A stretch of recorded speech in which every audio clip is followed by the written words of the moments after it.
Hola, hoy os prepararé la perdiz de la vinagreta, que es una de las especialidades de la casa.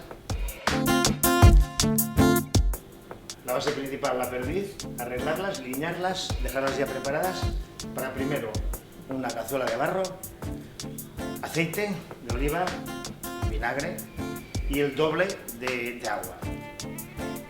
Especies, pimienta roja, no picante, pimienta negra, sal, azúcar, tomate, ajos y un manojo de hierbas. Manojo de hierbas que es romero, tomillo, orégano y unas 2 hojas de laurel. L'oli, el vinagre,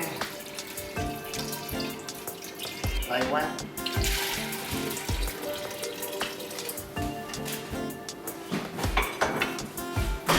els alls, els tomàquets, les herbes,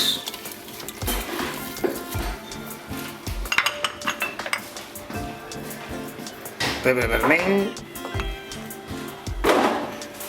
el sucre es posa mitja culleradeta per mitja perdiu. N'hi van 12, doncs 12 mitges perdius. 6, 7, 8, 9, 10, 11, 12. 2 pessics de sal, 2 pessics de pebre, les cebes,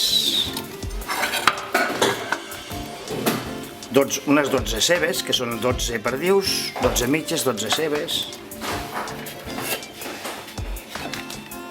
els menuts. Una vez hemos puesto las cebollas como una cama de cebollas, o sea, una capa, le ponemos la perdiz. Las perdices siempre de panza para abajo. Luego otra vez perdices, cebolla, perdices, cebolla.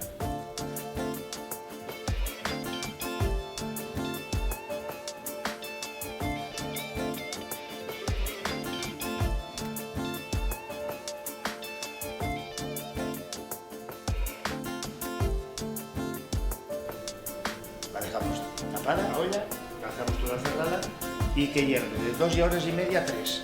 Chup chup, fuego muy lento.